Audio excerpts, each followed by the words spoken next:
Listen to the rain. Moral. It isn't the rain of your city or your century.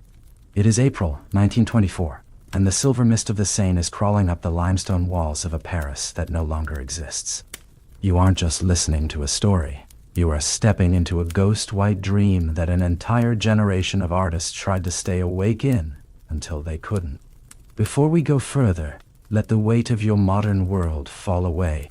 Forget the glowing screens, the notifications, and the frantic, fragmented hours of the day you have just left behind. Here, in this quiet space, the air is thick with the scent of damp wool, roasted chicory, and something sweeter, something dangerous. In the back booths of the Café de l'Amour, the greatest minds of a century are trading their genius for a tiny glass vial. Tonight, we aren't looking for hard facts or cold statistics, but for the echoes they left behind in the velvet shadows of the past. As the rhythmic clip-clop of a lone horse-drawn carriage fades into the fog, feel your breath slow down to match the heavy ancient pulse of the city. You are safe, you are anonymous, and the secret history of the lost is about to begin. I want you to notice the silence that surrounds you right now. In our modern lives, silence is often an absence, a gap between noises. But the silence of 1924, Paris, was a presence. It was a heavy, textured thing, filled with the smell of coal smoke and the distant, muffled ringing of church bells that sounded like they were underwater. This was a city that was beautiful, yes, but it was a beauty that was deeply, tragically scarred. The Great War had ended only 6 years prior, and the echoes of the cannons still lived in the marrow of every person walking down the Boulevard du Montparnasse. We call them the lost generation, but they weren't lost in the sense that they couldn't find their way. They were lost because the world they were promised had evaporated in the mud of the trenches. They were young men with old eyes, and women who wore pearls to cover the emptiness in their hearts. They didn't come to Paris for the parties. They came for the sanctuary of the shadows. Imagine the texture of the walls. In a small attic studio, the plaster is cold to the touch, crumbling slightly into a fine white dust that catches the moonlight. These people lived in those shadows, trying to find a version of themselves that didn't feel broken. And it was within this quiet, collective desperation that the ghost-white currency began to flow. In the 1920s, the boundaries of what was medicine and what was poison were as thin as a silk veil. Heroin wasn't a word that brought to mind the back alleys of modern cities. It was a substance discussed with a strange, dark reverence in the high-ceilinged salons of the elite. It offered something that the finest cognac or the most intellectual conversation could not: the absolute, total surrender of memory. For a few francs, you could buy a small packet of forgetfulness. It was a silent waltz with a phantom, a chemical bridge that led away from the nightmares of the war and into a land of pure, unbothered stillness. It was common, it was available, and for a while, it was considered the ultimate muse for the struggling artist. It promised a sleep so profound that even the most haunting ghosts of the past were forbidden from entering. It was the white heart of a dark era, beating softly in the pockets of poets and painters who wanted to trade their reality for a dream they could never wake up from. As we prepare to walk deeper into these winding, lamp-lit streets, let us find a rhythm that belongs only to us. In the corner of our imaginary room, there is a tall mahogany grandfather clock. The wood is dark and ancient, holding the secrets of 100 years within its grain. Listen to the pendulum as it moves through the air with a heavy, deliberate grace. Tick, and tock, tick, tock, down. It is a sound that has no interest in the frantic pace of the future. It is a heartbeat made of wood and brass. With every tick, I want you to feel a wave of relaxation move from the crown of your head, down through your neck, and into your shoulders. With every tock, let that relaxation sink deeper into your arms, your hands, and your very fingertips. The air in this room is cool and still. You are no longer responsible for the world outside. Your only task is to listen to the rain and the steady, patient rhythm of the clock. Your body is becoming as heavy and settled as that mahogany wood. Your mind is becoming as soft as the mist that clings to the iron railings of the Parisian balconies. The drizzle outside is softening now, turning into a fine silver haze that blurs the edges of the street lamps. We are standing before a set of massive floor-to-ceiling velvet curtains. They are a deep, bruised purple, the fabric so thick it absorbs all sound. They have been touched by 1,000 hands, pulled back by those seeking the secrets of the night. Beyond these curtains, the real Paris of 1924 is waiting, not the one in the postcards, but the one that lived in the amber light of the hidden cafes and the quiet hum of the secret laboratories.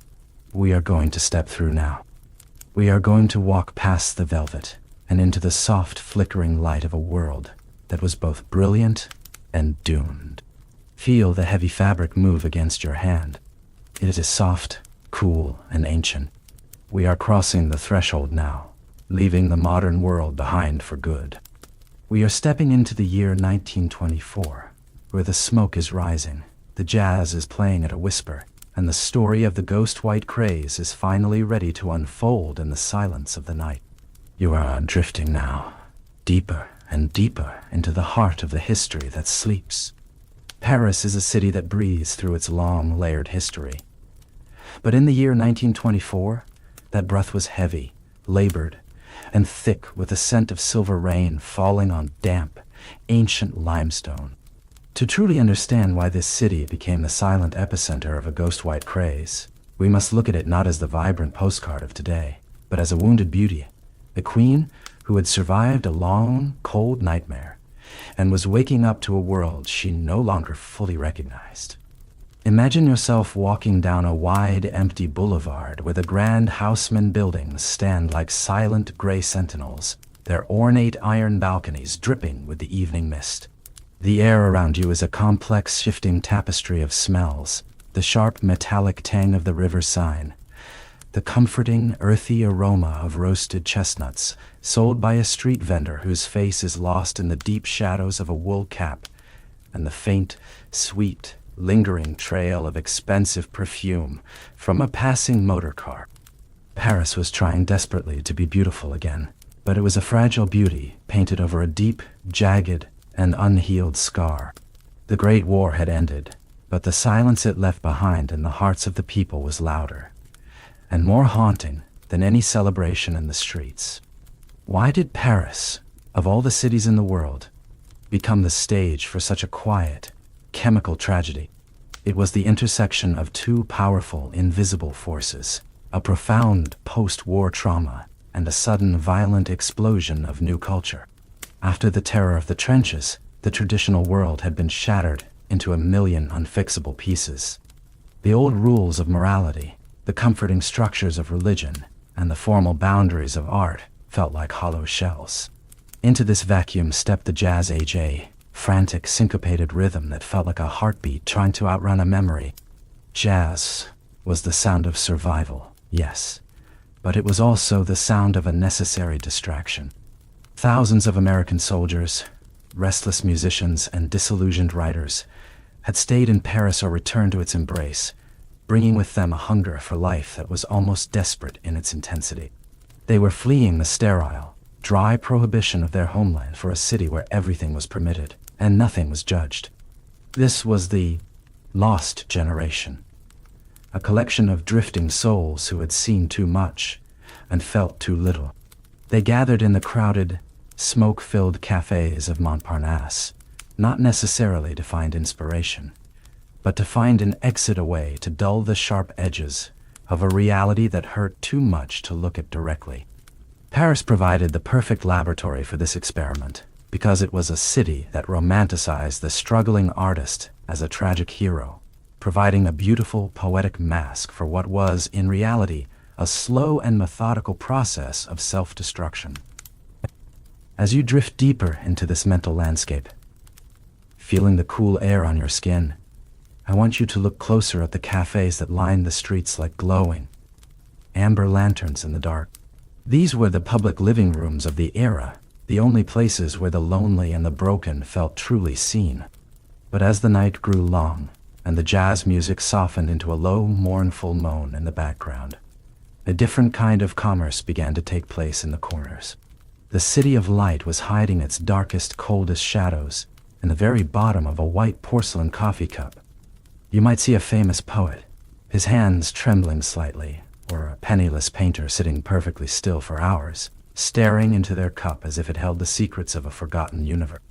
They weren't drinking the bitter, dark chicory coffee for the energy of the caffeine, using it as a vessel, a bitter camouflage for a tiny ghost white addition that promised to turn the hard, loud world into a soft, painless blur. In these quiet moments, the grand architecture, the political upheavals, and the intellectual debates all faded into insignificance. There was only the weight of the cup, the purity of the powder, and the fleeting, fragile promise of absolute peace. The very culture that gave the world some of its greatest literature and most profound art was being fueled by a substance that was slowly, quietly hollowing out the very souls of the creators. The legendary light of Paris was being refracted through a needle, creating a brilliance that was as beautiful as glass, but just as sharp and twice as dangerous. Now, let your tired mind wander away from the clatter of the crowded tables and toward the silent, flowing river Seine. The city is much quieter here, away from the frantic energy of the cafes. I want you to visualize the gaslights, those tall, elegant iron lamps that line the stone quays like guardians of the night. Their light is a warm, flickering amber, a soft pulse of energy struggling against the heavy blue mist that rises from the water. Look at the river below. The Seine is a dark, slow-moving mirror, reflecting those amber lights in long, shimmering ribbons of gold that dance and stretch with every tiny ripple on the surface. It is a hypnotic, mesmerizing sight. The water doesn't rush. It flows with the immense weight of centuries, indifferent to the small human dramas playing out on its banks. Watch the way the light catches the surface, a sudden flash of gold, a slow fade into deep black, a soft, rhythmic pulse of orange. Feel your own heart rate slowing down, settling into a calm, steady beat that matches the rhythmic pulse of the water hitting the stone. The air here is colder, cleaner, and tastes of rain. The sounds of the city, the distant, muffled music, the occasional shouting, the soft clatter of rubber tires on stone, are all being swallowed by the river, muffled, as if the water itself is a heavy blanket. You are standing on the very edge of the water, and the world is becoming nothing more than a series of soft, glowing shapes and deep, comforting shadows. The water flows, the lights flicker, and the heavy weight you've been carrying in your chest begins to dissolve, melting away into the cool, evening mist. Your legs feel heavy now, firmly grounded on the ancient, damp stone of the quay. You are tired, but it is a deep, peaceful tiredness, the kind of exhaustion that comes from knowing the journey is exactly where it needs to be. We have seen the city from a distance. We have understood the deep wounds it carried, and we have caught a fleeting glimpse of the shadows hiding in plain sight behind the golden lights. But to truly see the heart of this story, we must move away from the grand, wide boulevards and venture into the labyrinth of the narrow side streets, where the real secrets are kept behind heavy wooden doors. Our journey is taking us now toward the corner of Rue de l'Amour, to a cafe that never truly slept, a place where the velvet curtains were always drawn tight against the morning, and the air was always heavy with the thick, sweet scent of artificial dreams. We are walking toward it now, our footsteps making no sound on the damp, dark cobblestones. The door is just ahead, a single sliver of warm, inviting light escaping from the crack at the bottom. We are stepping out of the cold mist and into the heart of the golden haze. The door is creaking open, and the past is waiting for us to enter, to sit down, and to finally understand.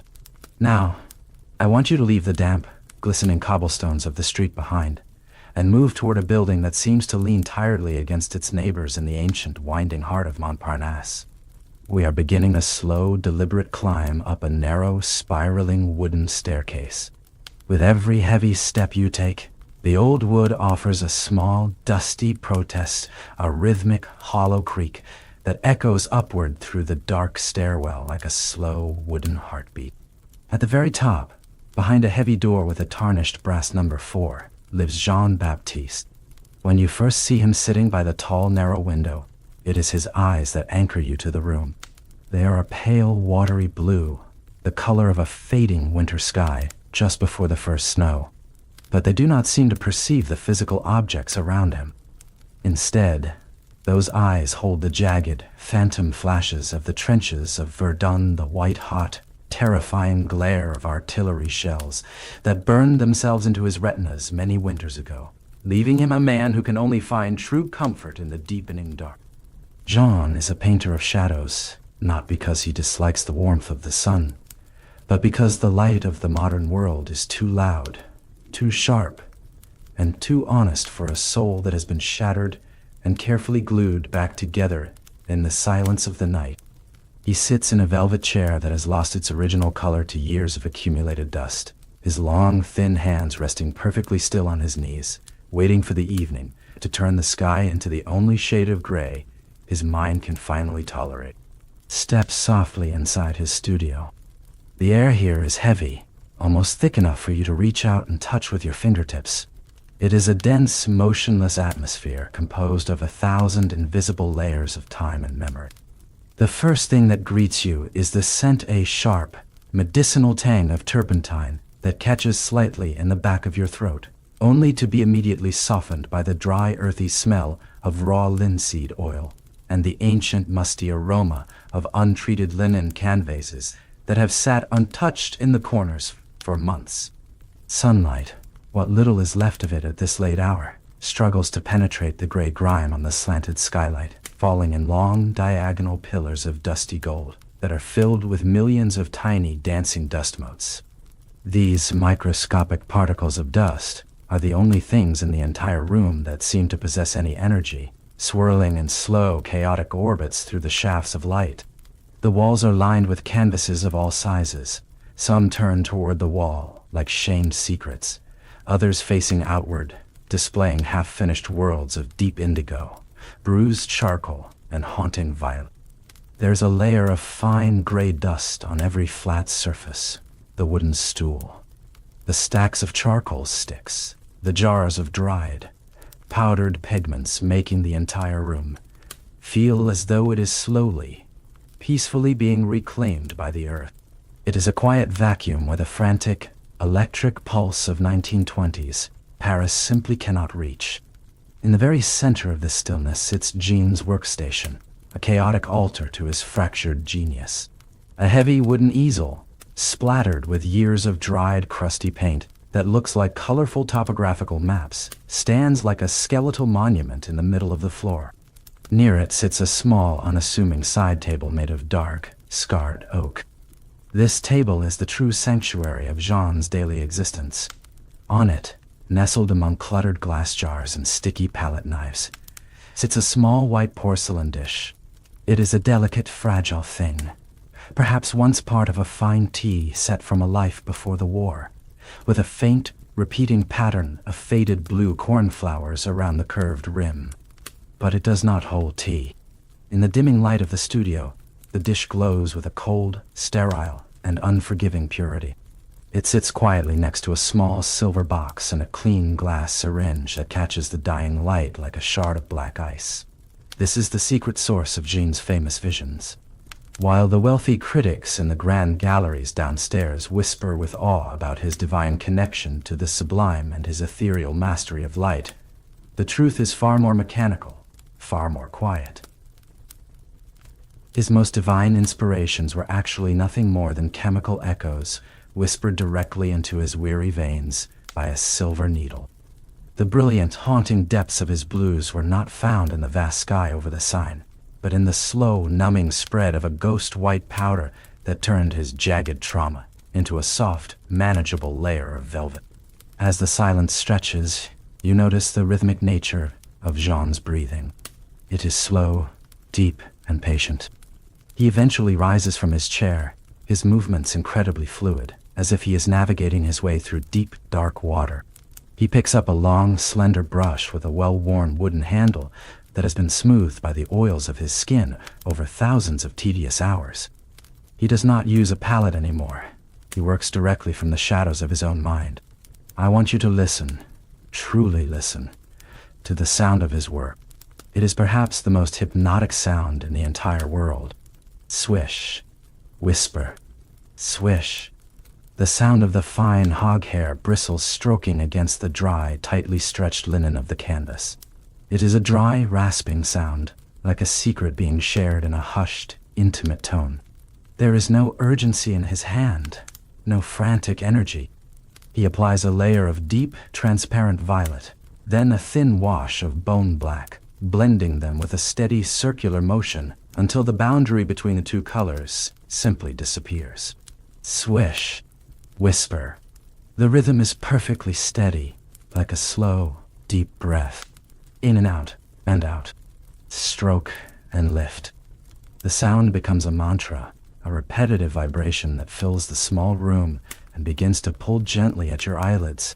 The outside world, the politics of the Republic, the debts he owes, the heartbreaks of his youth, all of it is being painted over, layer by dark, silent layer, until there is nothing left in his universe but the rhythm of the brush and the slow cooling of the evening air. Notice the way the oil paint clings to the bristles, thick and glistening like wet mud. Jean pauses for a moment, his eyes drifting to the corner of the room where the shadows are darkest. He isn't looking for a subject. He is waiting for the chemical haze to settle into a specific hue of blue. The turpentine in the jar beside him ripples slightly as a heavy truck passes on the street below, but the vibration doesn't reach Jean's guy. Hand at oil. He is perfectly still, a statue of flesh and bone caught in a moment of artificial grace. The wood of the easel creaks ever so slightly as he leans his weight against it. You can see the microscopic cracks in the dried paint on his smock, each one a tiny canyon of history. The room feels smaller now, warmer, wrapped in the scent of drying pigments and the slow humming silence of a mind at rest. The dust motes have settled on his hair, on his shoulders, turning him into a part of the studio's furniture. Everything here is slow. Everything here is heavy. The world is a distant memory, a faint noise from a radio left on in another room. As the very last of the amber light fades from the dusty skylight, Jean's silhouette becomes one with the deep shadows he is creating on the canvas. He is a man who has made a quiet, desperate trade, giving up his future for a perpetual, painless, and blurred present. He is a regular at the cafes, a familiar fixture of the bohemian night, a silent, drifting ghost who moves through the streets of Montparnasse with a portfolio filled with nightmares turned into beautiful art. He is the perfect, quiet citizen of this new chemical Paris, a man who asks for nothing more than to be allowed to disappear into the strokes of his own brush. But we must remember that Jean is only one small part of a much larger, much more intricate and dangerous machine. He is the consumer, the dreamer, and, ultimately, the casualty. To understand how that white powder made its long, silent way to this attic studio, and how the art of an entire generation became the collateral for a sprawling criminal empire, we have to look toward the source. Jean was a regular, a loyal and silent subject of the chemical haze, but the woman behind the polished counter at the Café de l'Amour was the one who truly held the heavy keys to his kingdom. She watched him from across the smoky room every night, her eyes calculating the depth of his addiction by the way he held his glass. She knew exactly when his supply would run low, and she knew the exact moment he would reach into his pocket for his last few coins. We are leaving the quiet attic now, descending back down those creaking wooden stairs, step by slow, deliberate step. Feel the cold brass of the handrail under your palm. Hear the muffled sounds of the city returning as we reach the ground floor. We are moving toward the warm, golden glow of the cafe, where the smoke is thick, the jazz is a whisper, and the secret orders are being placed in the dark. The door is waiting. The light is amber, and the woman in the shadows is watching. Leaving behind the cold turpentine-heavy air of Jean-Baptiste's lonely attic studio, we begin our slow descent back toward the street level. With every step down the spiraling staircase, the sharp scent of oil paint fades, replaced by the rising warmth of the city's hidden heart. As you reach the bottom and push open the heavy iron-studded oak door of the Café de l'Amour, the first thing that greets you is not a sound, but a solid, almost tactile wall of golden warmth a thick, swirling atmosphere composed of expensive Turkish tobacco, the roasted dark bitterness of chicory coffee, and the faint sweet and heavy musk of damp wool coats drying near the massive stone hearth. This is the absolute and undisputed kingdom of Madame Noire. She sits perched behind a long, curved mahogany counter that has been buffed by hand for decades, polished to such a high, glassy shine that it reflects the flickering amber light of the crystal chandeliers, like the still obsidian surface of a dark, stagnant pond hidden deep in the woods. Madame Noire is a woman whose true age is impossible for any human mind to guess. Her skin has the smooth yet fragile texture of fine, cream-colored parchment, and her silver-white hair is pulled back into a knot so tight and perfect it seems to hold her entire facial expression in a state of permanent, watchful, and icy neutrality. She does not greet the patrons with words or smiles. Instead, she offers only a slow, heavy-lidded blink, a silent, ancient acknowledgement that you have crossed a threshold and entered a space where the laws, the morals, and the frantic clocks of the outside world no longer hold any power. She is the silent matriarch of the Parisian underground, the keeper of the heavy golden ledger, and the only woman who knows the exact, tragic weight of every fractured soul currently drifting through her room. To the casual observer passing by on the sidewalk, the Café de l'Amour looks like any other high-end establishment in the heart of Montparnasse, filled with the intellectual chatter of starving poets and the constant rhythmic clinking of fine bone china. But if you sit long enough in one of the plush velvet booths and let your ears adjust to the low, resonant hum of the room, you will begin to notice a peculiar hidden rhythm to the orders being placed at the bar. There is a secret lexicon here, a coded language of extra sugar and lace that bypasses the ears of the uninitiated. When a weary banker from the right bank, his suit expensive but his eyes hollow with exhaustion, leans over the polished wood and asks for a second cup of coffee with double extra sugar, he is not seeking a sweeter beverage for his palate. He is placing a quiet, desperate request for a small glass vial of morphine, tucked discreetly and invisibly under the curved edge of the white saucer. If a young debutante, her eyes wide, dark, and glassy like polished marbles, whispers a request for black lace, she is asking for the purest heroin the syndicate can provide, so named for the delicate, intricate, and deadly patterns of numbness. It weaves through the human nervous system like a fine shroud made of silk and shadow. The menu is a ghost, a series of linguistic shadows designed to protect the reputations of the elite. A long afternoon brings an opium pipe to a private velvet-lined back room, hidden behind a heavy tapestry. A silver needle is a silent, cold invitation to the laboratory hidden in the floors above. Madame Noire handles these requests with a chilling, mechanical grace, her long, pale fingers sliding small, wax-sealed packets across the dark wood with the same utter indifference one might use to pass a simple paper napkin. As you sit perfectly still and watch her move in the dim, flickering light, you begin to realize that the bustling, vibrant energy of the cafe is nothing more than an elaborate, expensive, and fragile illusion. The polished brass espresso machines, the steam hissing in sudden rhythmic clouds of white vapor, the silver trays piled high with delicate, flaky pastries, all of it is merely a stage set for a much darker and more silent play. The true commerce of the Café de l'Amour has absolutely nothing to do with the quality of the beans or the heat of the brew. This cafe did not sell drinks. It sold precious hours of synthetic peace to the desperate elite of a broken Paris. It was a factory of forced tranquility, a sanctuary of chemical silence. For the price of a month's rent in a fine apartment, a haunted veteran of the trenches could buy 4 precious hours of absolute silence where the terrifying, echoing screams of the battlefield were finally, mercifully hushed. For a handful of family jewelry, a disgraced socialite could purchase a night where her biting shame was replaced by a warm, golden, and heavy indifference.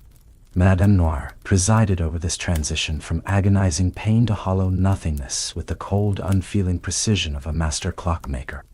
She was not a hostess. She was a merchant of oblivion, ensuring that the machine remained well oiled with the raw, liquid desperation of the city's most brilliant and most broken minds. Every cup served was a contract, a temporary and expensive truce with a reality that had become too heavy for the human heart to bear. I want you to sink much deeper into your velvet seat now, letting the ambient sounds of the cafe wrap around you like a heavy, warm, and comforting blanket. Beyond the hushed, melodic whispers of the patrons, there is a constant, rhythmic music to the room that never truly stops, even in the dead of night. Listen to the soft, crystalline clink of the silver spoons against the fine bone china cups. It is a bright, metallic sound that punctuates the low, rolling murmur of the crowd, like a steady heartbeat. In the far corner, near the crackling marble fireplace, a lone cellist begins to play a slow, melancholic piece that seems to have no beginning and no end. The notes are deep, resonant, and mournfully beautiful, vibrating through the ancient oak floorboards and into the very soles of your feet. The low hum of the cello acts as a physical tether, pulling your heart rate down, down, down, down into the lower, quieter registers of the night. The sound of the steam wand hissing softly in the background sounds like the distant rhythmic tide of a forgotten sea hitting a cold, sandy shore. The warmth of the room, the scent of the dark roasted coffee beans, and the repetitive crystalline sound of the silver spoons create a sensory loop that slowly, methodically clears the cluttered noise from your tired mind. The world outside Rue de l'Amour, the frantic, honking traffic, the chaotic politics of the Republic, the relentless and cruel passage of time itself, is becoming a blurred, distant, and completely unimportant memory.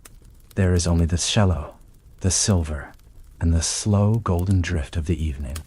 Look at the way the light catches the condensation on the large front windows. Small, perfect droplets of water form, and then slide down the glass in slow, erratic paths, leaving tiny trails behind them. Each drop is a miniature world, reflecting the amber lights of Nez. The cafe before it disappears into the woodwork. Madame Noir continues to watch the room from her high stool, her dark, unblinking eyes never resting on one person for too long, like a predator guarding its quiet territory. She sees the painter Jean-Baptiste in his dark corner booth, his eyes half closed, and his head tilting slightly as the extra sugar begins to take its numbing, velvety effect. She sees the wealthy aristocrats, their silk ties loosened, losing their practiced poise as the black lace weaves its way through their senses, erasing their fears, their debts, and their very names. She is the solid, immovable anchor in this shifting sea of chemical dreams, the only one who remains truly, coldly awake, while everyone else drifts away into the white haze of the powder. She knows the secrets hidden in their coat pockets and the shadows lurking behind their smiles. But even in this room filled with shadows and whispers, there are those who do not just consume the dream, they use the stillness to fuel a different, more tangible kind of creation. Near the very back of the cafe, hidden partially by a heavy silk screen, embroidered with golden cranes and fading lotus flowers, sits a woman who does not stare into her cup or lean into the mournful music. Her hands are not holding a spoon. They are stained with the cold gray of the earth, and her eyes are fixed with an intense, quiet focus on a large, heavy lump of wet clay sitting on the table before her. Among the dreamers sat a woman who was turning her own tragedy into clay, shaping the very numbness of the room into something solid, something that could be touched, felt, and held in the hands. We are rising slowly from our velvet table now, leaving the clinking silver spoons and the watchful, silent Madame Noir behind, to move toward the dark back of the room, where the scent of roasted coffee finally gives way to the metallic, damp smell of cold, wet, and ancient earth. The woman is waiting there in the shadows, her fingers moving in slow, rhythmic circles, and the clay is beginning to take the terrifying, beautiful shape of a nightmare that has finally been given a face and a form. The air grows cooler as we approach her. The music of the cello feels more distant here, muffled by the heavy tapestries that line the back walls. You can hear the soft, wet sound of her palms striking the clay, a dull, rhythmic thud that sounds like a heart beating beneath the ground. Every movement she makes is deliberate. Every indentation she presses into the gray earth is a memory she is trying to externalize. The clay is cold, the room is dim, and the outside world has ceased to exist entirely. We are no longer in a cafe. We are in a womb of creation and sorrow. The woman's name is Elise, and she is the one who will show us what happens when the black lace is no longer enough to keep the ghosts away. Her fingers are caked in mud. Her breath is a slow, steady mist in the cool air. And as we stand beside her, we feel the true weight of the silence that Madame Noire has been selling all night long. It is a heavy silence, a silence that demands a vessel. Each movement Elise makes is a quiet prayer against the void, a slow and rhythmic shaping of the void itself. The clay responds to the warmth of her palms, softening just enough to accept the new form she is imposing upon it. There is no hurry in her work. There is no deadline in this sanctuary of the lost. There is only the feel of the earth, the scent of the rain outside, and the slow, inexorable turning of the world into a shape we can finally understand. We stay for a moment longer, watching the shadows dance across the wet surface of the sculpture, until our own eyes begin to grow heavy with the weight of her concentration. The cafe continues to hum, the spoons continue to clink, and the night continues to hold us in its velvet embrace. We leave the amber warmth of the Café de l'Amour behind us, stepping back out into the cool, charcoal-colored mist of the Parisian night. The air outside is a sharp, refreshing contrast to the smoke-filled sanctuary we just left. It is thin, damp, and tastes of wet slate and distance. But we are not staying on the surface this time. Our path leads us away from the vibrant, flickering lights of the grand boulevards and into the narrow, leaning shadows of the Latin Quarter. Here, the ancient buildings seem to huddle together like old men sharing a dark, heavy secret. Their stone facades slick with a persistent silver drizzle that has been falling since dusk. We stop before a heavy, unremarkable wooden door tucked away in a recessed stone archway, hidden from the casual gaze of the passers-by. It moans on its rusted iron hinges as we push it open, revealing a flight of steep stone stairs that disappear into a profound, lightless chill. As we begin our slow, careful descent into the basement, the temperature drops significantly, step by step.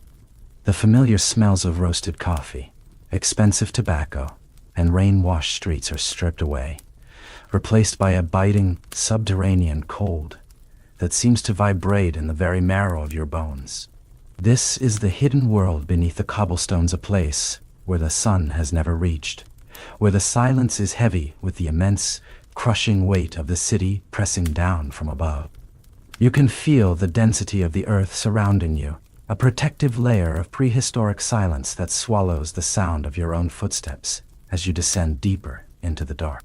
As you finally reach the bottom step, your shoes click softly against a floor made of uneven, sweating slate.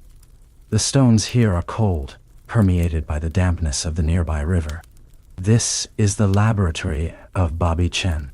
In the mid-1920s, this was a hidden world of modern alchemy, but it was a peculiar alchemy that did not seek to turn base lead into gold. Instead, it sought to turn raw botanical extracts and industrial acids into a liquid form of human silence. I want you to visualize the space as it opens up before you in the dimness. It is a long, low-ceilinged cellar, the walls constructed of rough-hewn limestone that weeps with constant cold condensation. The room is filled with an intricate, fragile forest of glass, hundreds of delicate beakers, long-necked flasks, and twisting glass coils that catch the dim, flickering blue light of a few scattered gas jets. There is a constant rhythmic music here, but it is a mechanical, sterile one that creates a heavy, trance-like atmosphere. Listen to the soft, persistent bubbling of a glass retort sitting over a low, steady blue flame. The liquid inside is clear, dancing in a slow, hypnotic boil that never breaks its pace. It is a wet, hollow sound that repeats with the absolute precision of a ticking clock. Above it, a thin, spectral veil of white steam rises, hissing gently as it escapes from a tiny glass valve. The air is sharp and clinical, stinging the nostrils with a clean, biting scent of ether, acetic anhydride, and the faint, earthy, almost sweet undertone of raw poppy straw.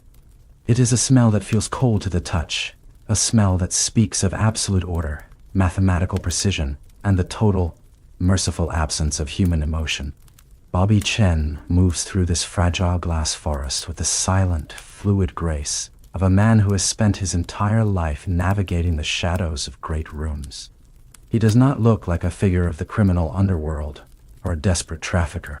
He wears a clean, white laboratory coat that is starched so stiffly it rustles like dry autumn leaves every time he reaches for a glass stirring rod or adjusts a brass dial. His movements are not those of a man in a hurry, but of a devoted perfectionist, a man of science, who views the chaotic world above entirely through the lens of molecular structures and precise boiling points. He watches the transformation of the substances with a calm, unblinking intensity that is both soothing and profound. To Bobby, there was no morality in the white powder he produced, only the purity of chemistry. He understood the profound, aching voids in the human soul that the Great War had left behind, and he viewed his work as the ultimate logical solution to that emptiness. Bobby Chen wasn't a criminal in his own mind. He was a scientist who had found a way to bottle human longing. He had discovered the exact chemical formula for peace, and he was manufacturing it here, drop by slow, crystalline drop, in the deep silence of the Latin Quarter. He moves from one flask to another, checking the temperature with a steady, unmoving hand, his face illuminated by the soft, ghostly glow of the gaslight, reflecting a mind that is as still as the stone walls around him. I want you to let your focus drift away from the bubbling glass and the hissing steam for a moment. Move your attention to the far corner of the cellar, where the shadows are at their deepest and the air is at its coldest. There is a single rusted iron pipe that runs along the low ceiling, disappearing into the dark, heavy masonry of the foundation. From a small, jagged crack in its side, a single drop of water forms. It hangs there for a long, suspended moment. A perfect, heavy sphere of liquid, catching the faint blue light of the gas jets before it finally, inevitably, falls. It hits a shallow puddle on the slate floor with a clear metallic ring that echoes softly against the stone walls. Then, another drop begins to form, stretching slowly, growing heavier and heavier until it too surrenders to the pull of gravity. This sound is the true heartbeat of the laboratory. It is steady, repetitive, and utterly indifferent to the passing of the hours, the changing of the seasons, or the rising and falling of empires above. The sound of the water hitting the stone becomes a bridge for your mind, a rhythmic anchor that pulls you deeper into the cool, dark stillness of the cellar. Your breathing begins to slow down to match this rhythm perfectly. Inhale as the drop forms on the rusted iron top. Exhale as it falls into the dark water below. The laboratory is a sanctuary of repetition, a place where the chaos of the world above is filtered out and replaced by the steady, cooling drip of time itself. The laboratory feels like a world suspended in a pocket of time, a place where the frantic, jagged pulse of the jazz age is nothing but a distant, forgotten dream. Here, there are no flashing electric lights, no screaming saxophones, and no crowded, sweaty dance floors filled with desperate laughter.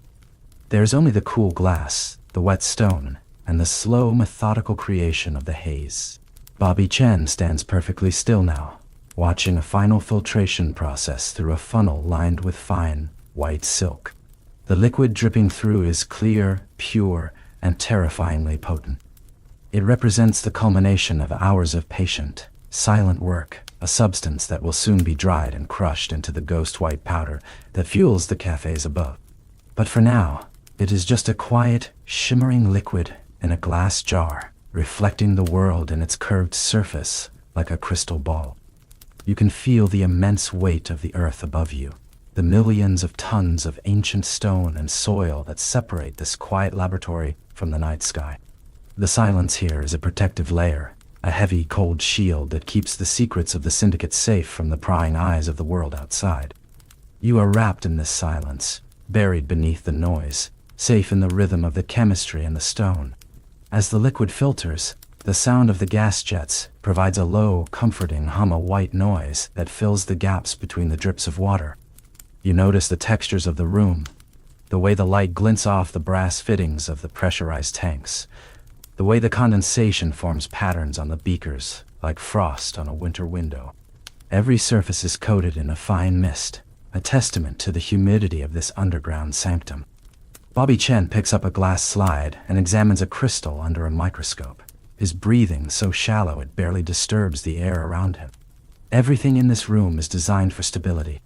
There is no room for error, no room for passion, only the slow, inevitable progression of a chemical reaction.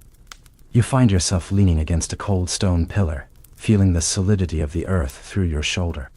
The world above is moving too fast, spinning out of control, but down here, everything moves at the pace of a falling drop. The coldness of the cellar doesn't feel harsh. It feels like a numbing balm, a way to freeze the anxieties of the day into a state of permanent rest. You are becoming part of the laboratory's stillness, a silent observer in the temple of the white haze. While the chemicals cooked and bubbled in the cold dark below, the art of Paris was being molded and shaped in the flickering light above. The two worlds were connected by 1,000 invisible, silver threads, a network of silent runners, coded messages, and secret ledgers that linked the basement laboratory to the artist's studio and the velvet cafe table. The powder produced here by Bobby Chen's steady, unmoving hands would soon find its way into the porcelain dishes of men like Jean-Baptiste and the clay-stained fingers of women like Elise. It was a closed loop, a perfect, self-sustaining ecosystem of trauma and chemical relief. We are beginning to move back toward the stone stairs now, leaving the rhythmic drip of the pipe and the sterile, cold scent of the ether behind us. We climb slowly, feeling the air grow slightly warmer and the distant, muffled sounds of the city grow louder with every rising step. The laboratory remains in the dark, a silent engine driving the dreams of a generation, while above us, the night is preparing to reveal its final, most intimate secret. As we reach the middle of the staircase, we pause. Looking back down, the blue glow of the lab is just a faint, ethereal shimmer in the dark. Bobby Chen is still there, a silhouette against the flame, his mind occupied by the purity of the precipitate. He is the architect of the haze, the man who turns the pain of the past into the stillness of the present. He does not sleep, so that others may dream. As you reach the top of the stairs and emerge through the heavy oak door back into the alleyway, the smell of the rain returns, fresh and clean. The city is a labyrinth of stories, and we have just seen the one that happens in the dark. The sky above is a deep, bruised purple, and the stars are hidden behind the thick clouds, leaving the gaslights to do the work of the sun. We are moving now, our footsteps light on the wet ground, heading toward the place where the art and the chemistry finally collide. The journey is nearly complete, and the air is heavy with the promise of rest. The Latin Quarter breathes around us, its history etched into every stone, while beneath our feet, the laboratory continues its silent work, drop by drop, breath by breath, in the heart of the Parisian night. Every echo of the city is a reminder of the peace that has been manufactured in the dark, a peace that now waits for us to embrace it. We leave the cold, chemical precision of Bobby Chen's hidden laboratory and ascend once more, moving through the quiet, mist-shrouded alleys of the Latin Quarter toward a small, dimly lit studio, tucked quietly behind the Café de l'Amour. In this corner of Paris, the air is no longer sharp with a sterile sting of ether. Instead, it is heavy, damp, and smells deeply of the ancient primal earth, of rain-soaked stone, and the cool gray mud of the riverbanks. Inside the studio, lit only by a few low-burning beeswax candles that flicker softly in the invisible drafts, I want you to focus entirely on the tactile sensation that defines her silent world. Visualize the wet, gray clay heavy, cold and smooth clinging to her pale skin, and wedged deep under her short, worn fingernails. Her hands are never clean. They are permanently stained with the fine, dry dust of the earth, a silent testament to her solitary obsession. She sits before a slowly rotating wooden pedestal, her fingers moving with a rhythmic, trance-like intensity that seems to bypass her conscious mind entirely. The clay is unresponsive and stubborn at first, a cold and formless lump of mineral and water, but under the persistent heat and steady pressure of her palms, it begins to soften, to yield, to breathe, and to remember. The process of sculpting is a slow, repetitive dance of touch and surrender. I want you to listen to the soft, rhythmic sounds that fill the stillness of the studio. Slap, dot, smooth, dull, slap, dot. It is the sound of wet clay being thrown against the heavy wooden board, a dull, rhythmic thud that echoes softly in the vast, quiet room. Then comes the sound of her palms sliding over the damp surface, a wet, shushing noise that mimics the sound of a distant, receding tide on a flat beach. Slap, smooth, slap. Elise does not look at her work with her eyes. She sees the form through the sensitive nerves in her fingertips. She searches for the tiny, microscopic imperfections, the small air bubbles trapped within the gray mass, and she coaxes them out with a gentle, persistent, and loving pressure. She is not creating life in this room. She is creating a hollow space, a vacuum of peace. Her thumbs press deep into the center of the cold clay, hollowing out the core, spiraling slowly downward, until the statue is nothing but a thin, fragile shell of earth. She spends hours on a single curve, a single line of a shoulder or the delicate slope of a neck, smoothing the clay until it is as soft and seamless as human skin under a summer moon. The repetition of the movement, the constant, circular motion of her hands, is a mantra of motion that pulls you deeper and deeper into the heavy stillness of the studio. As the night deepens and the city above falls into a restless slumber, the finished statues begin to take their ghostly form on the wooden shelves all around her.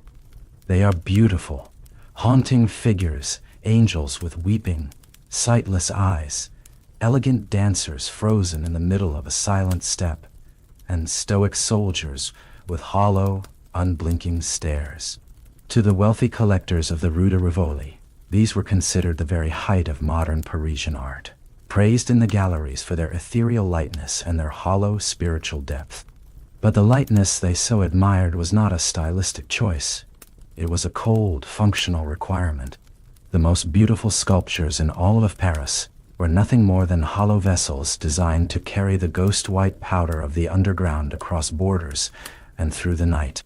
While the world admired the outer shell of the art, the dark interior was packed with the silent crystalline products of Bobby Chen's laboratory. The art was the mask, a poetic and beautiful camouflage for a trade that thrived on the very emptiness Elise was sculpting. She was not just a sculptor of clay. She was a master of the void, creating the physical spaces where the city's secret addiction could hide in plain sight. Every curve of a statue's spine was a hidden chamber. Every hollowed-out pedestal was a secret vault of silence. Let your tired mind drift now to the changing texture of the clay as it begins to dry in the still air. It transitions slowly from a dark, slick, glistening gray to a pale, dusty, and matte ash. Feel the subtle coolness of the studio air as it pulls the moisture from the heavy earth. The candles have burned low, their wax dripping in slow, frozen ribbons of cream down the sides of the tarnished brass holders. The rhythm of the work has slowed to a crawl. Slap, dot, smooth, slap. The sound is fainter now, more distant, as if the studio itself is falling into a dream. Elise's breathing has settled into a deep, steady pulse that matches the rhythmic rotation of the wooden pedestal. Creak, dot, slap, dot, smooth. Oh, the world outside, the frantic brassy jazz of the clubs, the clinking of Madame Noir's silver spoons, the bubbling of the laboratory glass, all of it feels like a fragmented dream from another, louder life. In this room, there is only the earth, the water, the wood, and the slow, methodical shaping of the vacuum. You can feel the weight of the clay in your own hands, the cooling sensation of it seeping into your skin, numbing the frantic thoughts of the day, and replacing them with a heavy gray and absolute peace. Elise pauses for a long moment, her gray hands resting on the cold shoulders of her latest creation, a figure of a woman looking toward a distant, unseen horizon. The clay is still wet in places, reflecting the dying candlelight in a soft, dull sheen that looks like silk. She leans her forehead against the cold, damp earth of the statue, closing her eyes and sharing a long moment of total silence with the void she has created. She is a vital link in the invisible chain, the one who provides the skin for the shadow. Her work is the bridge between the chemical and the cultural, the point where the poison becomes a poem and the silence becomes a form. But even she, in her quiet studio, does not know the full extent of the vast empire she serves. She knows only the texture of the clay and the weight of the quiet. The entire ecosystem she belongs to the runners in the night, the chemists in their cellars, the painters in their attics, and the socialites in their mansions, was completely invisible to the naked eye, managed with a terrifying, mathematical, and cold precision by a man who sat in a high, dark office with a heavy ledger in his hand, and a heart that had long ago turned to stone. We are leaving the studio now, the scent of wet earth and drying minerals lingering in our nostrils as we step back into the silver mist of the alley. The sound of the clay being smoothed follows us out into the street like a fading heartbeat in the dark. The statues on the shelves remain behind, silent sentinels guarding their secret white cargo, waiting to be shipped in crates to the grand houses of the elite. The art of Paris is a beautiful, hollow thing, and we are moving now toward the cold center of the web, where the numbers are tallied and the piece of a city is measured in grams and centimes. The air is growing colder, the night is growing longer, and the silence of the void is beginning to feel like home. We walk with a slow, heavy gait, our minds filled with the image of gray hands and hollow angels, drifting toward the final reckoning of the city of shadows. Every footstep on the damp stone is a rhythmic echo of the work we have seen, a steady pulse that guides us toward the ultimate stillness. The void has been sculpted, the vessels are full, and the night is ready to close its eyes upon the world. As you walk, imagine the fine dust of the studio still clinging to your coat, a thin layer of gray that marks you as a traveler of the hidden paths. The city of Paris is built on layers of history, but tonight it is built on layers of silence. The street lamps are dim, their light muffled by the thick hanging fog that has moved in from the Seine. You can hear the distant, muffled sound of a foghorn from far down the river, a long, low moan that seems to vibrate through the ground itself. It is a lonely sound, but also a grounding one, a reminder of the vastness of the world beyond these narrow streets. Elise is still back there, perhaps already starting on a new figure. Her hands never tiring, her mind lost in the rhythm of the earth. She is the sculptor of the empty space, the one who understands that what is missing is often more important than what is there.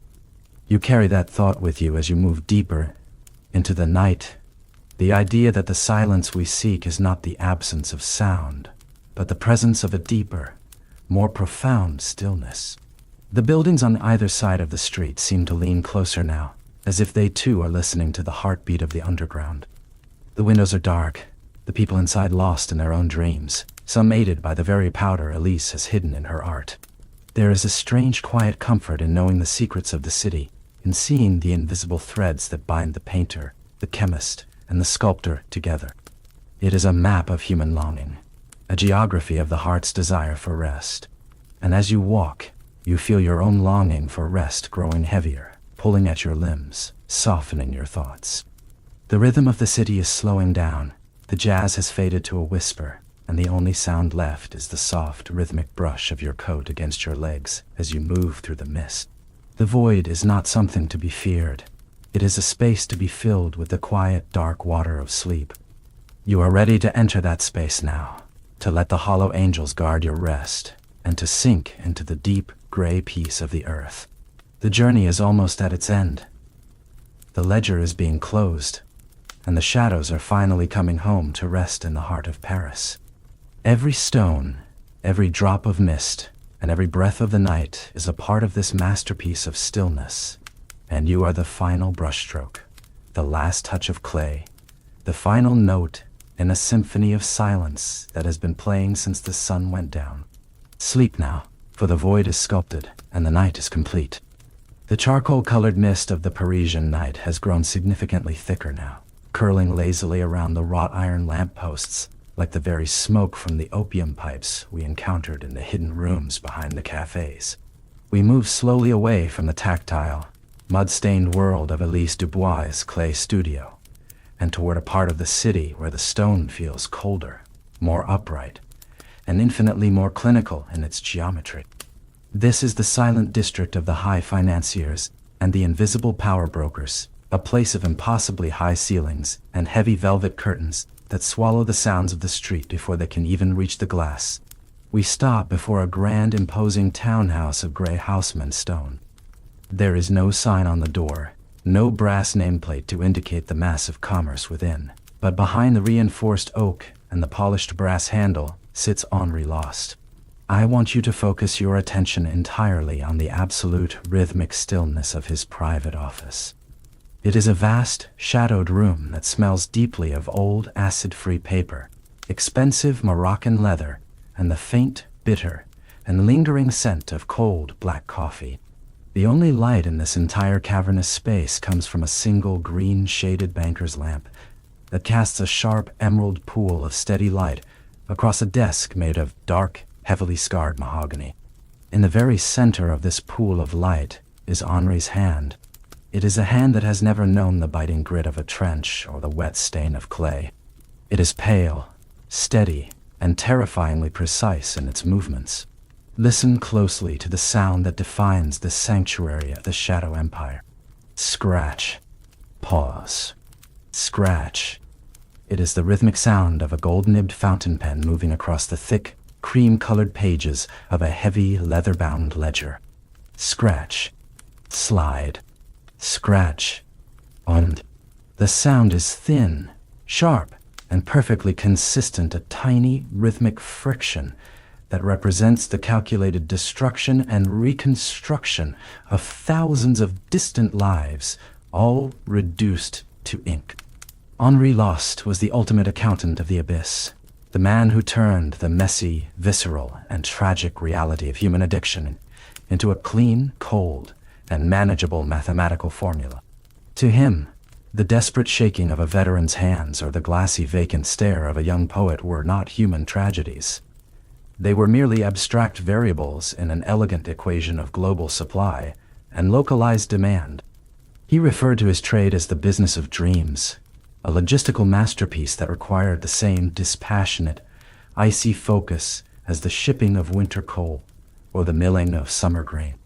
I want you to visualize the endless rows upon rows of numbers in his massive ledger-long tidy columns of black ink that track the silent flow of white powder from Bobby Chen's cold laboratory to the hollow angels of Elise's studio, and finally to the silver spoons of Madame Noir's warm cafe. To Henri, the city of Paris was not a place of art, light, or love. It was merely a grid of consumption. He calculated the exact saturation point of a neighborhood's despair, knowing with a chilling precision exactly how much silence a man would buy before he had nothing left to give the world but his life.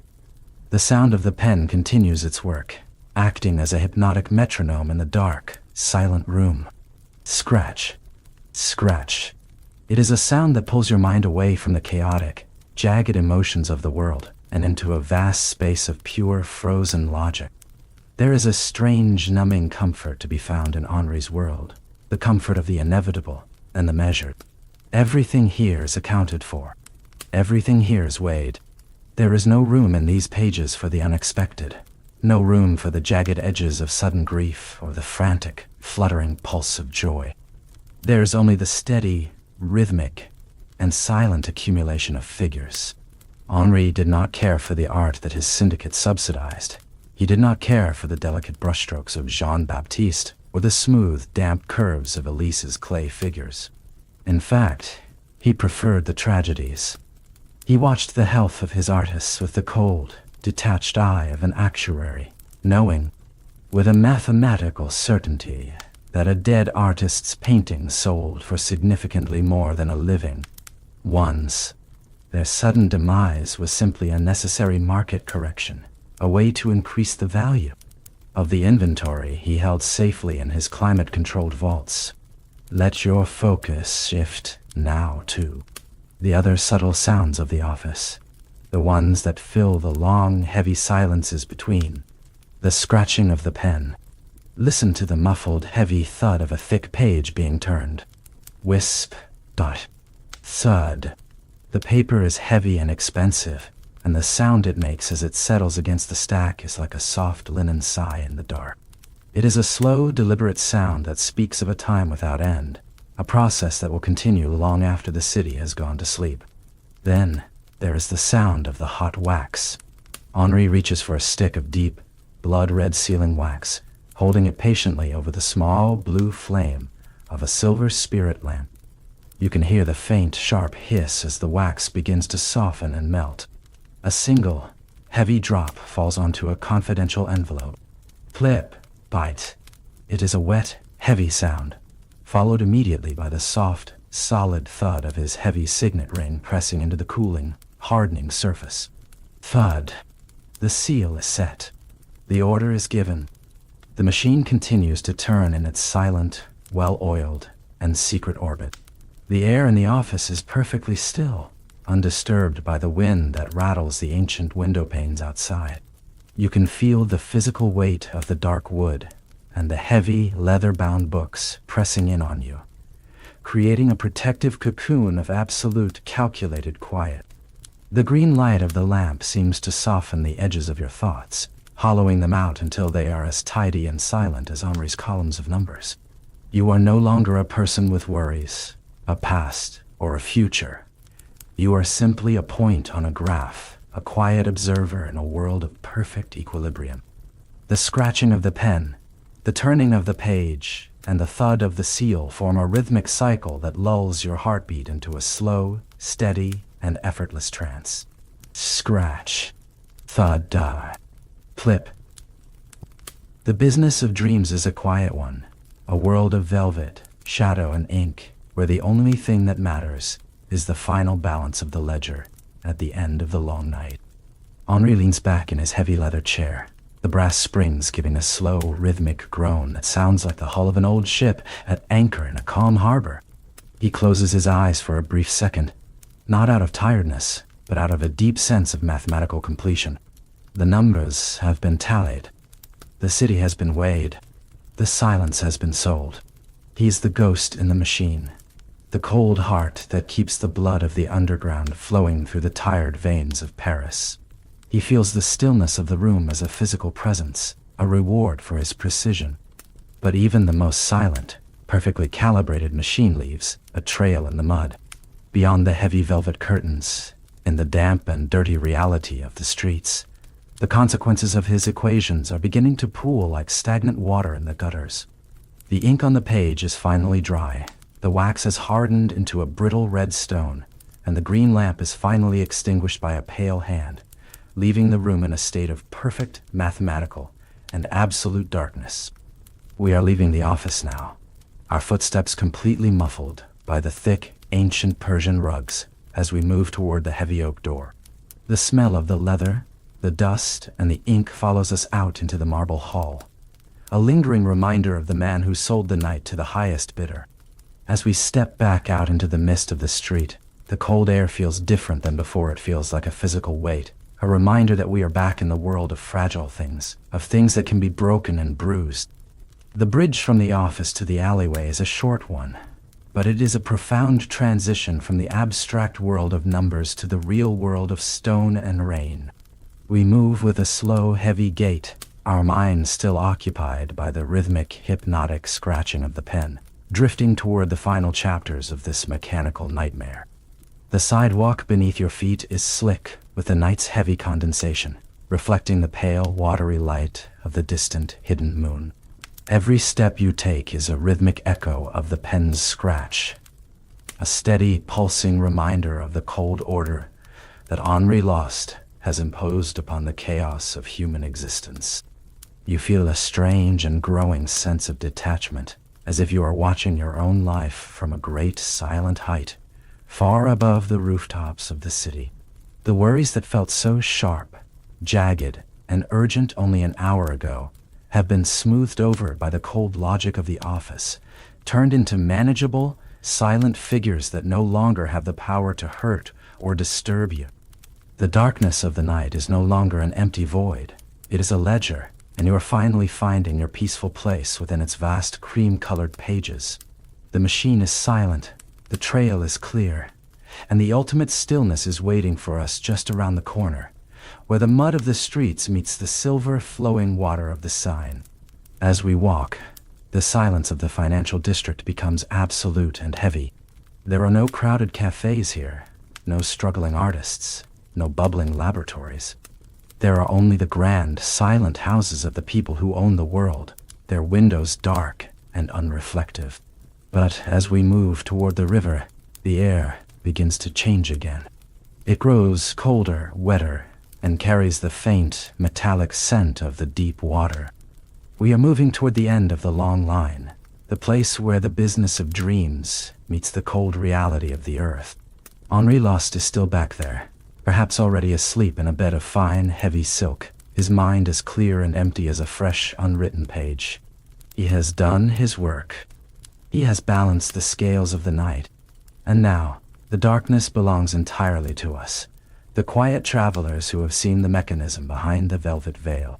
We walk slowly, our breaths coming in steady, rhythmic mists, as we prepare to leave the city of shadows behind and enter the deep, wordless sleep that follows the final tally. The trail is there, etched in the damp earth of the riverbank, a silent guide to the very end of the night. The scratching of the pen is a distant, fading memory, replaced now by the slow, rhythmic lapping of the river against the cold stone, a sound that promises nothing but the total, merciful, and absolute rest of the deep. Sleep is the final ledger, and tonight the balance is perfect. As the deep, mathematical darkness of Henri Lost's high office finally fades behind us, we find ourselves standing once more on the slick, black cobblestones of the Quai des Orfèvres. The night has reached its quietest, most vulnerable hour, that thin, fragile sliver of time just before the first cold gray light of dawn begins to bruise the heavy horizon over the river. Here, leaning against a weathered stone parapet overlooking the silver-black ribbon of the Seine, stands Inspector Bertrand. He is a man made entirely of shadows and infinite patience, a silent, motionless figure in a heavy, charcoal-colored wool overcoat that seems to absorb the very mist and moisture of the Parisian air. Bertrand is not the frantic, shouting detective of the penny novels. He does not carry a drawn revolver or chase desperate suspects through the crowded alleys with heavy boots. His chosen weapon is pure observation, a slow and methodical gathering of the invisible threads we have been following all night long. He has spent years watching the city breathe in its sleep, learning the secret, whispered language of the underground, and waiting with a hunter's stillness for the moment when the machine would finally catch on its own cold, ungreased gears.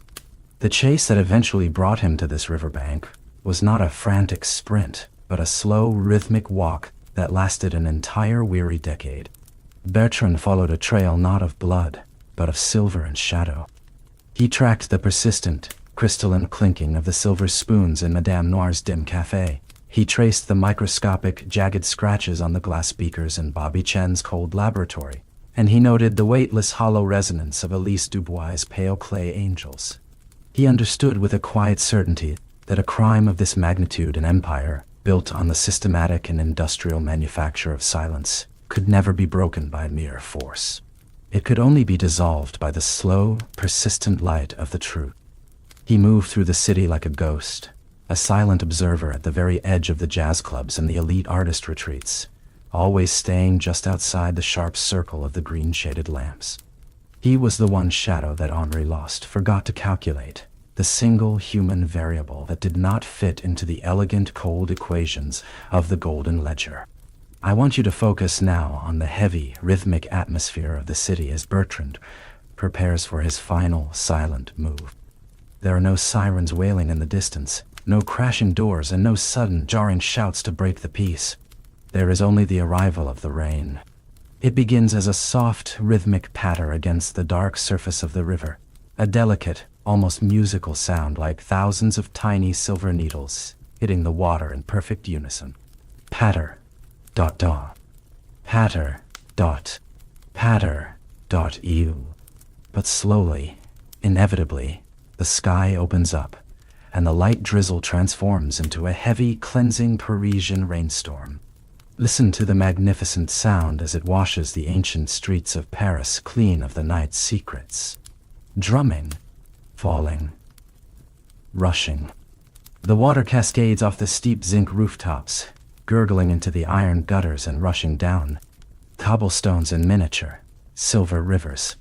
It is a massive, enveloping, and ancient sound, a natural white. Noise that drowns out the lingering echoes of the mournful shallows, the hissing of the laboratory. Steam, and the rhythmic scratching of the accountant's fountain pens. The rain is a physical presence, a cold and heavy curtain of water that separates the long, dark secrets of the night from the clinical clarity of the coming day. Inside Bertrand's worn leather satchel, protected from the relentless downpour by thick layers of oilcloth, lies a single glass plate negative the photograph that finally ended it all. To the uninitiated, it might seem unremarkable, a mere play of light and shadow. But in the hidden world of the Shadow Empire, it was the final, devastating flash of reality that could not be ignored. The photograph wasn't of a violent crime, a laboratory raid, or a secret meeting in a dark alley. It was a simple, haunting, and profoundly still portrait of a fallen child of the French aristocracy, slumped deeply into a velvet chair in a room filled with the remnants of black lace and extra sugar. The child was the daughter of the very men who funded the city's grandest galleries and most prestigious private banks, the same men who sat in Henri Lost's office, discussing the business of dreams as if it were a simple matter of interest rates. In that one frozen silver moment of light and nitrate, the glittering mask of the jazz age was stripped away forever. The hollow angels were revealed not as high art, but as silent caskets for a generation's stolen future. The photograph didn't just capture a face. It captured the cold, logical, and tragic conclusion of the mathematical formulas we saw in the dark. It was the truth that the machine could not negotiate with, a silent, unmoving witness that no amount of wax seals or bribes could ever bury. As the rain continues to fall with a steady, relentless energy, its rhythm becomes a hypnotic lullaby for the city. A steady drumming that pulses through the ground and into the very soles of Bertrand's boots. Drum, drum, drums. He stands perfectly still in the center of the storm, his eyes closed, letting the freezing water wash the fine dust of the laboratory and the earthy scent of the clay from his tired senses. He feels the immense weight of the entire decade lifting slowly from his shoulders, replaced by a profound, cooling emptiness that is almost like a physical sensation of floating. The city is being purified in this moment, the stagnant, hidden pools of the underground being flushed out by the relentless, clean water falling from the sky. The worries of the long investigation, the faces of the desperate and the lost, and the cold, unfeeling calculations of the financiers are all being dissolved into the gray, swirling mist.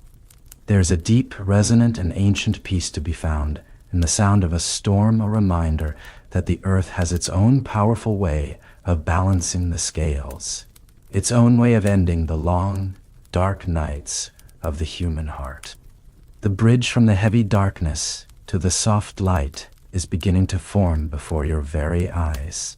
As the heavy rainstorm slowly, gradually tapers off into a soft, rhythmic dripping from the eaves, the first faint, pearlescent glow of dawn begins to seep through the heavy clouds over the spires of Notre Dame. The lingering smoke of the opium dens, the sterile steam of the hidden labs, and the hazy golden light of the jazz clubs finally begin to clear, caught in the rising, cool morning breeze that blows in from the countryside. As the sun rose on a new decade, the 1930s, the long shadows of the previous 10 years began to retreat back into the heavy history books. The secret menu was discarded and forgotten. The laboratory fires were finally extinguished, and the heavy ledgers of Henri Lost were scattered like dry, useless leaves in the autumn wind. The city of Paris began to wake up to a different world, a world that was, perhaps, less glittering and less frantic than before, but one that was finally, mercifully, and beautifully clear. You are walking now with Bertrand, moving slowly and deliberately away from the river as the old gas street lamps flicker and die out one by one in the growing light. The air is fresh, cold, and smells deeply of wet stone, damp earth, and new beginnings. Your footsteps are slow, heavy, and rhythmic, perfectly matching the dripping of the water from the eaves of the ancient buildings. Drip, tut, pause, drip, pint. Every single sound is a gentle reminder that the night is over, and the long, deep rest you have been seeking is finally, safely here. The story is complete, the cycle is closed, and the vast silence of the morning is a gift that you can finally accept without reservation. You feel a profound and overwhelming sense of release, as if you too have been washed clean by the storm, hollowing out the clutter and the noise of your mind, and replacing it with the cool, gray, and steady light of the dawn. The world is quiet, the dreams are still, and the smoke has finally completely vanished into the thin morning air.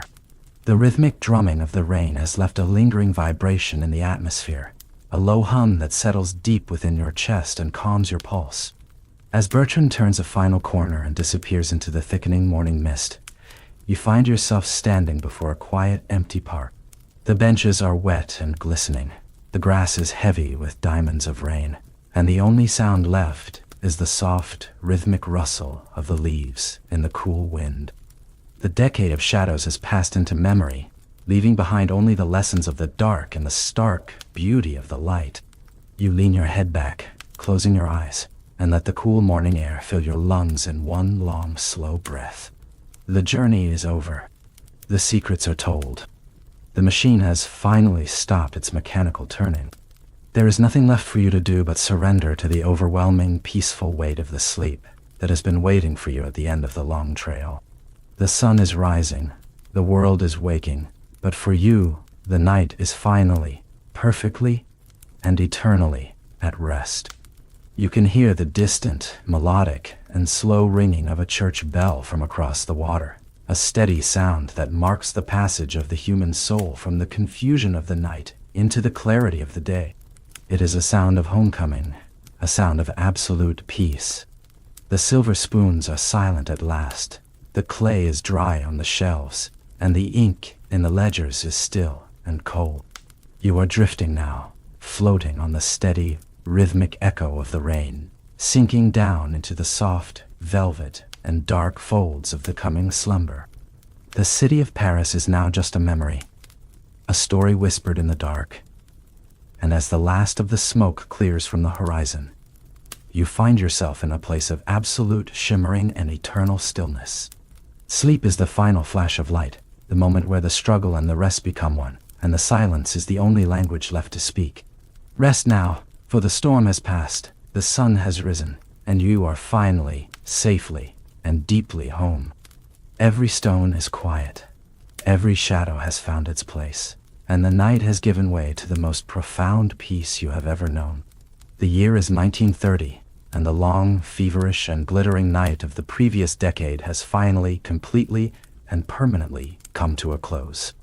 The grand cafes of Montparnasse and the narrow, winding streets of the Latin Quarter are profoundly silent now, their heavy, iron-studded oak doors closed firmly against the bright, clinical, and unforgiving light of a brand new morning. The frantic, brassy, and desperate echoes of the late-night jazz clubs have finally faded into the very limestone of the walls, and the machine, that vast, invisible, and complex engine of shadow, silver, and secret ledgers, is broken beyond any hope of repair. Its cold gears have stopped their relentless turning. Its heavy ledgers have been burned to ash, and the mathematical heart of its dark operation has been scattered like dust to the four winds of the continent. The streets of Paris are no longer filled with the hurried, desperate, and hollow-eyed runners of the deep night. They are occupied now by the simple, quiet, and beautiful reality of a city waking up to find itself once again. What remains of that long, strange era? What is truly left behind when the heavy smoke finally clears and the bitter chemicals have all dissolved into the morning rain? Only the art remains. Only the profound lessons of a generation that tried to fly too high on borrowed fragile wings, seeking a peace that could only be found in the bottom of a bottle or the end of a silver pipe. We look back now at the haunting paintings of Jean-Baptiste, no longer seeing them as mere products of the extra sugar, but as the pure, raw expressions of a human soul trying to find a flicker of beauty in the absolute dark. We look at the hollow clay angels of Elise Dubois, and we realize in the growing light that the greatest masterpieces survive not because of the poison they once carried within their frames, but because the human spirit is infinitely, eternally stronger than the heavy shadows it inhabits. The art outlasted the addiction. The beauty outlasted the profound pain. The light of the morning has outlasted the long, long night. I want you to listen deeply to the silence of the city now. It is a completely different kind of silence than the one we found in the cold laboratory or the silent accountant's office. This is a natural, living, and breathing. Silence, the silence of a room where a long, exhausting fever has finally, mercifully broken. The air is cool, it is still, and it feels incredibly light against your skin. There is no more hissing of steam, no more scratching of fountain pens, and no more rhythmic wet slapping of heavy clay. There is only the steady, quiet, and effortless rhythm of your own breath, moving in and out, in and out, like the slow, inevitable turning of a very gentle, very distant tide. You are no longer a traveler in a city of shadows. You are a passenger on a calm, moonlit sea, drifting slowly toward a horizon of perfect wordless and eternal rest. The narrator's voice is becoming nothing more than a mere whisper now, a soft, fading echo in the vast quiet and warm chamber of your own mind. Everything is slowing down. Everything is becoming soft at the edges. Think of the silver spoons, now resting quietly and innocently in their velvet-lined drawers. They are just spoons again, simple tools of a quiet life. Think of the heavy clay, now dry, solid, and peaceful on the shelves, holding its form without the ever-needing hidden secrets or hollow spaces. It is just the earth again, returning to the ground. Think of the dark ink in the massive ledgers, now faded, blurred, and completely illegible, stripped forever of its power to calculate the weight of a human soul or the cost of a dream.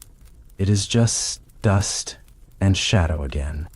The world has returned to its natural, beautiful balance, and you are a vital part of that equilibrium. Every single worry you carried into the story, every jagged, sharp thought of the day, has been smoothed over, softened, and washed clean by the steady rhythm of the Parisian rain. You have seen the darkness, you have walked through the swirling smoke, and you have emerged on the other side, into the soft gray and welcoming light of a morning that asks absolutely nothing of you. You have no more tasks to complete. You have no more complex stories to follow. You have no more numbers to tally. You have only the stillness and the profound warmth of your own bed, and the deep, dark, and beautiful invitation of the sleep that is waiting to take you all the way home. You are safe. You are here in this very moment, in this very room, enveloped in a thick, heavy blanket of absolute and unconditional peace. The past is just a dream now, a collection of distant shadows and fading echoes that have no more power over you than a whisper in the wind.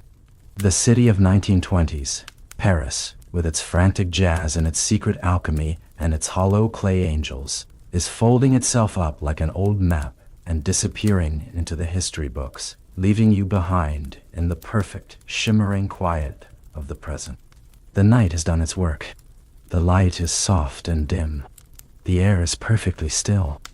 Your limbs are heavy, Your mind is quiet, and the world is far, far away.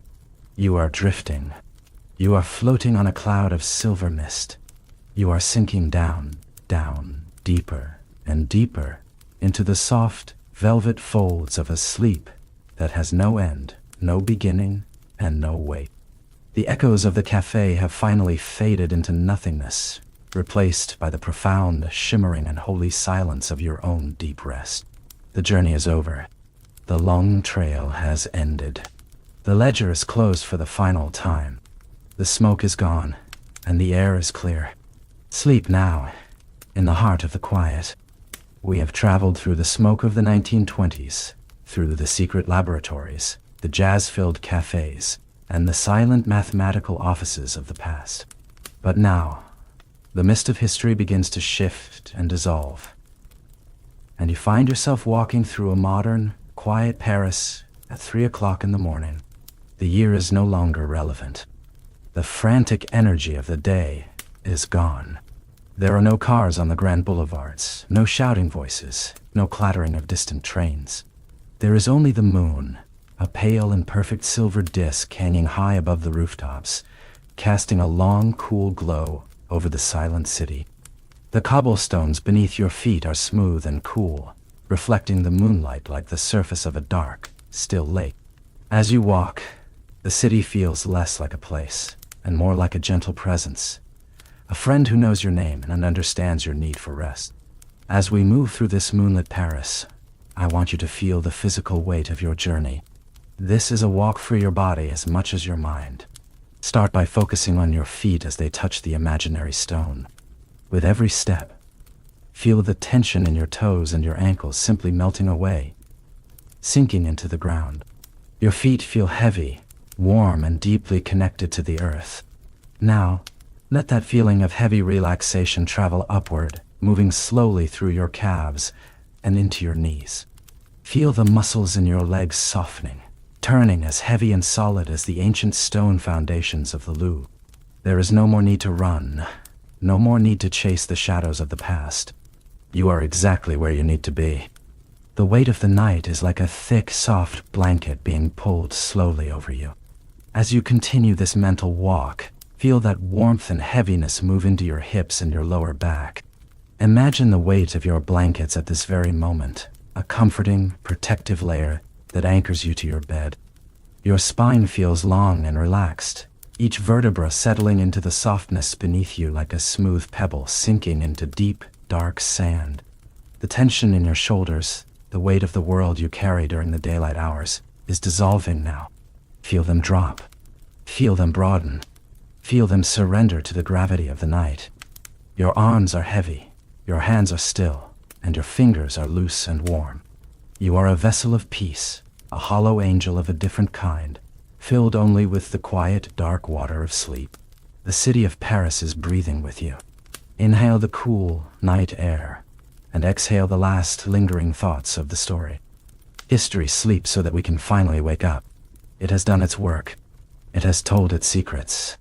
And now, it is stepping back into the shadows to let you find your own rest.